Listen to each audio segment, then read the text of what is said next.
हाय दोस्तों, welcome back to Aptech ID. आज हम करने वाले हैं रैपिड रिवीजन MMPC 020 का बिजनेस एथिक्स एंड CSR।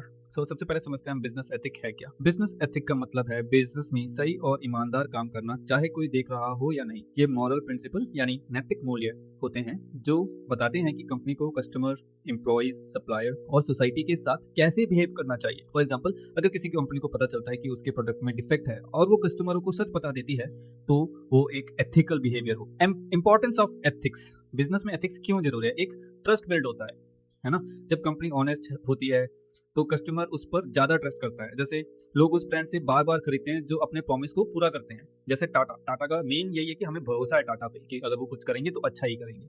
दूसरा है इम्प्रूव्स रेपुटेशन, अच्छी इमेज बनती है। एथिकल कंपनीज की मार्केट में अच्छी रेपुटेशन होती है। फिर आता है रिड्यूस लीगल प्रॉब्लम्स, यानी एथिकल प्रैक्टिस फॉलो करने से फ्रॉड, करप्शन और लीगल पेनल्टी से बचा जा सकता है। यानी टैक्स ऑनेस्टी पे करने से गवर्नमेंट की लीगल एक्शन से तुम बचे रहोगे। फिर होता है इंक्रीज एम्प्लॉई सेटिस्फैक्शन। ये बहुत इंपॉर्टेंट है, जो कि एम्प्लॉय फेयर और रिस्पेक्टफुल वर्क प्लेस में काम करना पसंद करते हैं। इक्वल अपॉर्चुनिटीज और फेयर सैलरी से एम्प्लॉय मोटिवेट रहते हैं। ओके, अब मैं तुम्हें एथिक्स और लॉ में एक सिंपल वे में बताता हूँ। देखो, एथिक्स क्या है कि सही और गलत में फर्क होना। लॉ है कि रूल्स को फॉलो करना जो गवर्नमेंट ने बनाए हैं। ओके, फॉर एग्जांपल, तुमने एक जमीन खरीदी पर तुमने वो अपने भाई के नाम पे खरीद दी। अब क्या है, तुम्हारा भाई वो जमीन तुम्हें नहीं दे रहा। अब देखो, एथिकली क्या है, वो जमीन किसकी है? तुमने खरीदी, तुम्हारी है। तो तुम्हारे भाई को, अगर वो अच्छा भाई है, वो तुम्हें एथिकली उसको देना उसका फर्ज बनता है। ओके, वो सही है। लेकिन अगर हम लीगली देखें तो क्या है, लीगली ऑनर कौन है? तुम्हारा भाई, तो वो जमीन तुम्हारे भाई की रही। सो लॉ के हिसाब से चलना और एथिकली चलना दो डिफरेंट चीज है। एथिकली यानी जो सही है वो करना, और लॉ के हिसाब से चलना मतलब जो रूल के हिसाब से चाहिए वो करना।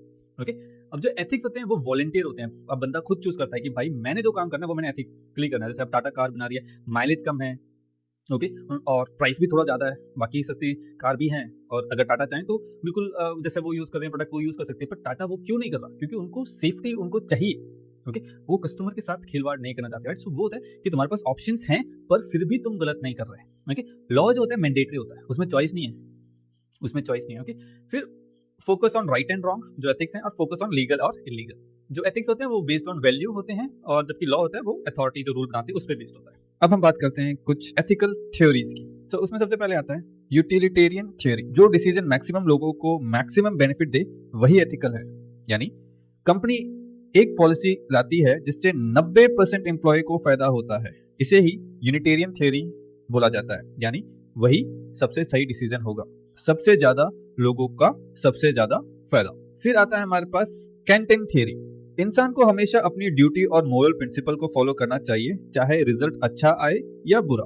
अगर इसका एग्जांपल देखें तो सच बोलना एथिकल है, इवन अगर सच बोलने से कंपनी का नुकसान हो। यानी जो मॉरली सही है वही करो। फिर हमारे पास आता है कॉन्सिक्वेंशियल थ्योरी, जिसमें एक एक्शन को जज किया जाता है उसके कॉन्सिक्वेंस से या उसके आउटकम से।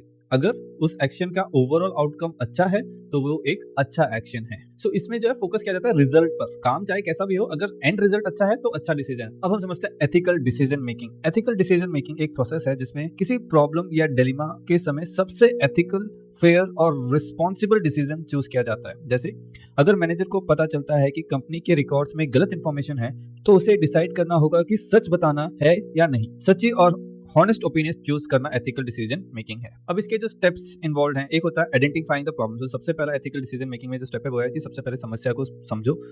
जैसे एक एम्प्लॉय कंपनी रिपोर्ट में फॉल्स इन्फॉर्मेशन देता है, ओके, फिर फैक्ट्स गैदर करना। सेकंड स्टेप है फैक्ट्स गैदर करना, यानी जो रेलेवेंट उससे रिलेटेड इन्फॉर्मेशन है वो तुम जमा करोगे।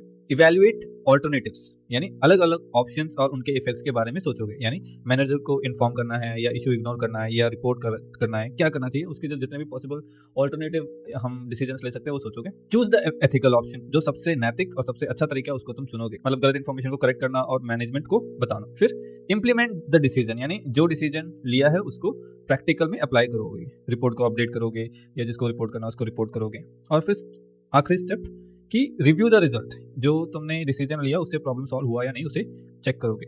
ये देखोगे जो करेक्ट रिपोर्ट है उससे कंपनी को बेनिफिट मिला या फ्यूचर में एरर्स कम हुए। अब हम बात करते हैं एथिकल डिलेमा की। एथिकल डिलेमा तब होता है जब किसी व्यक्ति को दो एथिकल वैल्यूज या चॉइस के बीच में चुनाव करना पड़ता है और दोनों ही सही लगते हैं।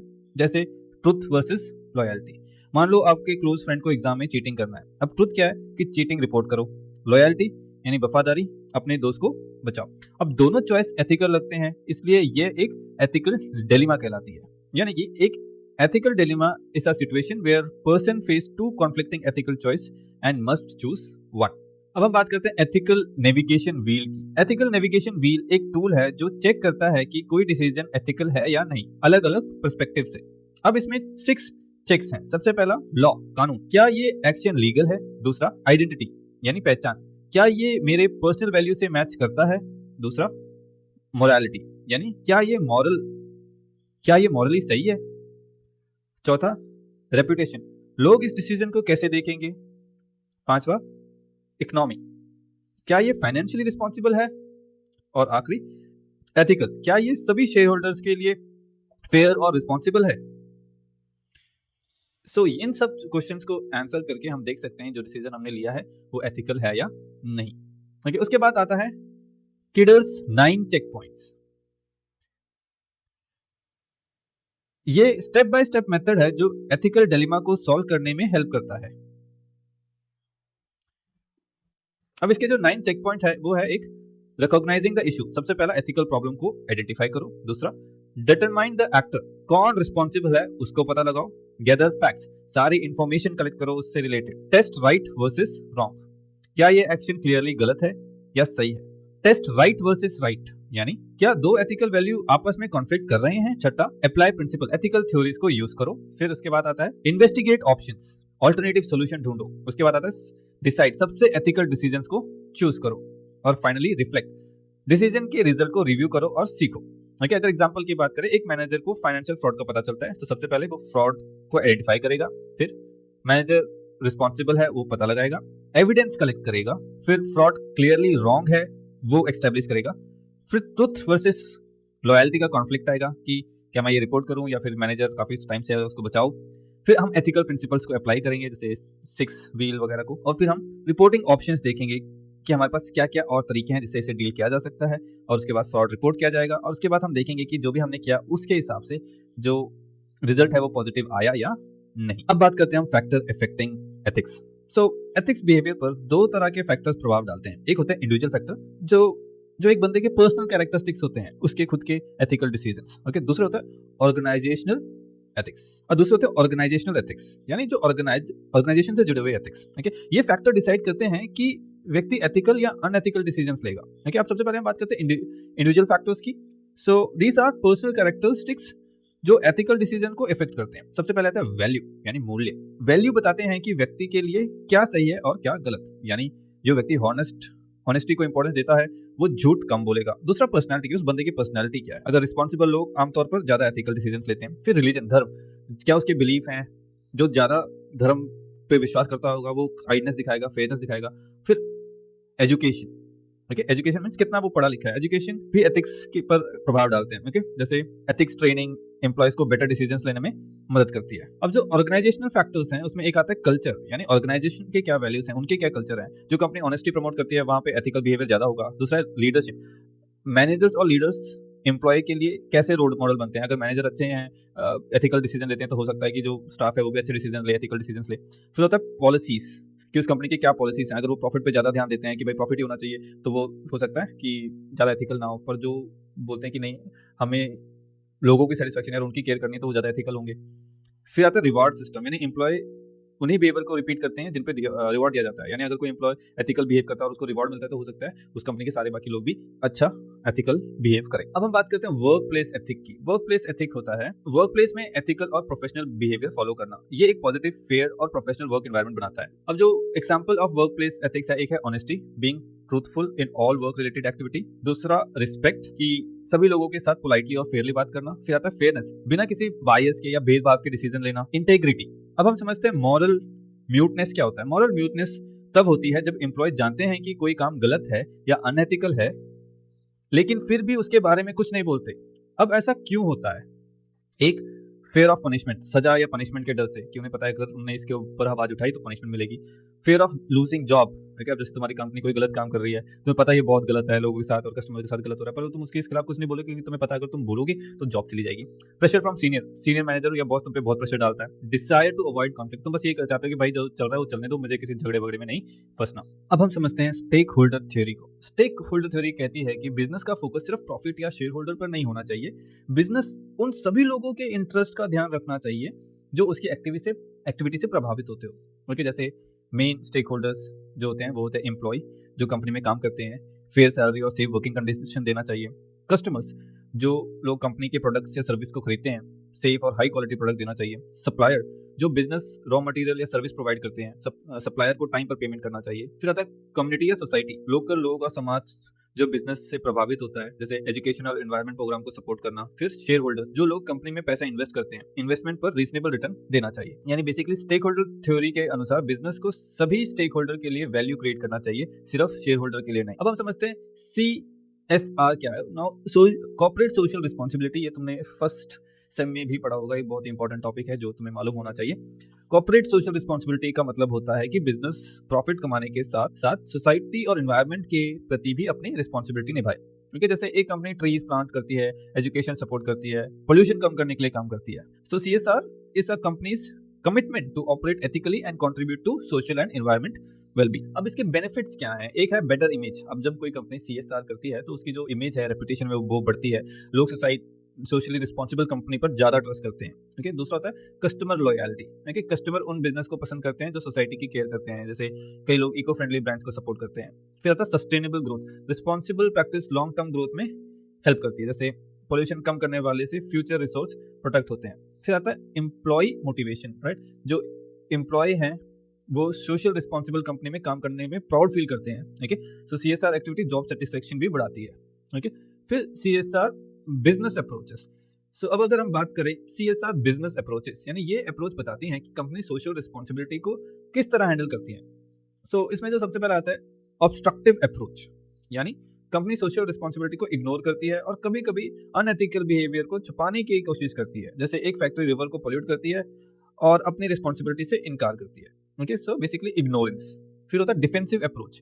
डिफेंसिव अप्रोच में कंपनी सिर्फ उतना ही करती है जितना लॉ कहता है, यानी एक कंपनी एनवायरमेंट लॉ फॉलो करती है लेकिन उससे ज्यादा कुछ नहीं करती, यानी जितना लॉ में लिखा है कि अगर तुम्हें 10 पेड़ लगाने तो तुमने 10 लगाए, उससे एक ज्यादा नहीं लगाया, सिर्फ दिखाने के लिए तुम काम कर रहे हो।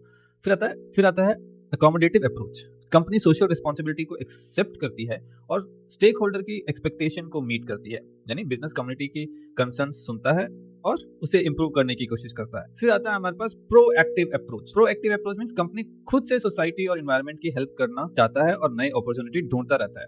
एक कंपनी गवर्नमेंट रूल्स आने से पहले से ही रिन्यूएबल एनर्जी में इन्वेस्ट करती है, सो उसे बोलते हैं हम प्रोएक्टिव अप्रोच टुवर्ड्स CSR। अब हम समझेंगे social activism and CSR। Social activism का मतलब है लोगों, NGO, ग्रुप्स या कम्युनिटी द्वारा किए गए एक्शन जो सोशल चेंज लाने और बिजनेस को रिस्पॉन्सिबल बनाने के लिए किए जाते हैं। Relationship with CSR, public pressure और सोशल मूवमेंट्स कंपनी को अपनी CSR एक्टिविटीज इंप्रूव करने और एथिकल बिहेवियर फॉलो करने के लिए मोटिवेट करता है, जैसे कि इन्वायरमेंटल ग्रुप्स पोल्यूशन के खिलाफ कैंपेन चलाते हैं, जिससे कंपनी वेस्ट कम करती है और इको फ्रेंडली प्रैक्टिस अडॉप्ट करती है। फिर आता है फेजेस ऑफ CSR। ओके, क्या क्या फेजेस हैं CSR इन इंडिया के? सबसे पहला फेज है चैरिटी। ओके, सो इसमें क्या होता है, बिजनेस मेनली सोशल वेलफेयर के लिए डोनेशन देती है, जैसे स्कूल को डोनेशन दे दिया, हॉस्पिटल को डोनेशन दे दिया या रिलीजियस इंस्टीट्यूशन को सपोर्ट कर लिया। सो ये पहला फेज था जहां जो कंपनी थी वो चैरिटी करती थी। फिर तो सेकंड फेज आया, वो था फ्रीडम मूवमेंट इन्फ्लुएंस, जो कि आया 1910 से 1960 में, जिसमें क्या है बिजनेस लीडर नेशनल वैल्यू और सोशल वेलफेयर को प्रभावित करते थे, जैसे इंडस्ट्रियलिस्ट ने सोशल कॉज और फ्रीडम मूवमेंट को सपोर्ट किया। फिर आया PSU and mixed economy era. So इसमें क्या होता है, इकोनॉमिक डेवलपमेंट में गवर्नमेंट की मेजर रोल होती है। ओके, और PSU यानी एम्प्लॉयमेंट और सोशल वेलफेयर पर फोकस किया जाता है, बेसिकली जो है गवर्नमेंट लेड डेवलपमेंट होती है। उसके बाद आता है हमारे पास strategic CSR and legal framework, जो आया 1980 से अभी तक। इसमें क्या CSR एक प्लान बिजनेस स्ट्रेटेजी बन गया है और बाद में लॉज के थ्रू सपोर्ट मिला, जैसे कंपनी CSR को बिजनेस गोल के साथ जोड़ती है और CSR रेगुलेशन फॉलो करती है। CSR मॉडल इन इंडिया अब है एथिकल मॉडल। बिजनेस सोसाइटी की हेल्प करता है क्योंकि ये मॉरली सही है, मतलब वॉलंटियर एजुकेशन और हेल्थ केयर को सपोर्ट करना अपनी मर्जी से और किसी चीज के लिए नहीं। दूसरा स्टैटिस्टिक्स मॉडल, इसमें क्या गवर्नमेंट सोशल रिस्पॉन्सिबिलिटी को डायरेक्ट करती है, जैसे पीएसयू वेलफेयर एक्टिविटीज कंडक्ट करता है। फिर आता है लिबरल मॉडल, इसमें क्या होता है बिजनेस का मेन ऑब्जेक्टिव प्रॉफिट कमाना है लेकिन लॉ फॉलो करनी चाहिए। सो कंपनी प्रॉफिट पर फोकस करती है और लीगल रिक्वायरमेंट को फॉलो करती है। फिर आता है स्टेक होल्डर मॉडल, इसमें क्या होता है बिजनेस को सभी स्टेक होल्डर के इंटरेस्ट का ध्यान रखते हुए काम करना पड़ता है, employee, customer, supply chain, share holder सबके। अब हम बात करते हैं एक बहुत ही इंपॉर्टेंट टॉपिक जो है कंपनी एक्ट 2013। ये बहुत इंपॉर्टेंट है, कई बार आया है तो बता देता हूँ। बात करते हैं सीएसआर एप्लीकेबिलिटी। जो कंपनी है उसको सीएसआर फॉलो करना होगा अगर वो इनमें से किसी एक भी कंडीशन को सेटिस्फाई करती है, जैसे नेटवर्थ है वो इक्वल या मोर देन 500 करोड़ है, या जो टर्नओवर है वो मोर देन या इक्वल टू 1000 करोड़ है, या फिर जो नेट प्रॉफिट है वो मोर देन या इक्वल टू 5 करोड़ है। अगर इनमें से किसी भी एक कैटेगरी के अंदर तुम्हारी कंपनी आ रही है तो तुम्हें सीएसआर फॉलो करना पड़ेगा। अब सीएसआर स्पेंडिंग की जो रिक्वायरमेंट है वो ये होती है कि एलिजिबल कंपनी को अपने पिछले 3 फाइनेंशियल ईयर के एवरेज नेट प्रॉफिट का 2%, जितना भी प्रॉफिट हुआ है 3 साल में उसके एवरेज का 2% सीएसआर एक्टिविटी पर स्पेंड करना ही करना होता है। ओके, ये लॉ है, अब कंपनी को मैंडेटरी है, ये ऑप्शनल नहीं है। अब बात करते हैं हम schedule 7 activities. Okay, schedule 7 activities, schedule 7 companies act के अंदर उन एक्टिविटीज की लिस्ट है जहां सीएसआर फंड को स्पेंड किया जा सकता है। जो मेजर एक्टिविटीज हैं वो है एक एजुकेशन में जहां यूज कर सकते हैं, जहां से स्कूल, स्कॉलरशिप, लिटरेसी प्रोग्राम और ऐसी चीजों को सपोर्ट करना। दूसरा health care, hospital, medical camps और स्टेशन प्रोजेक्ट।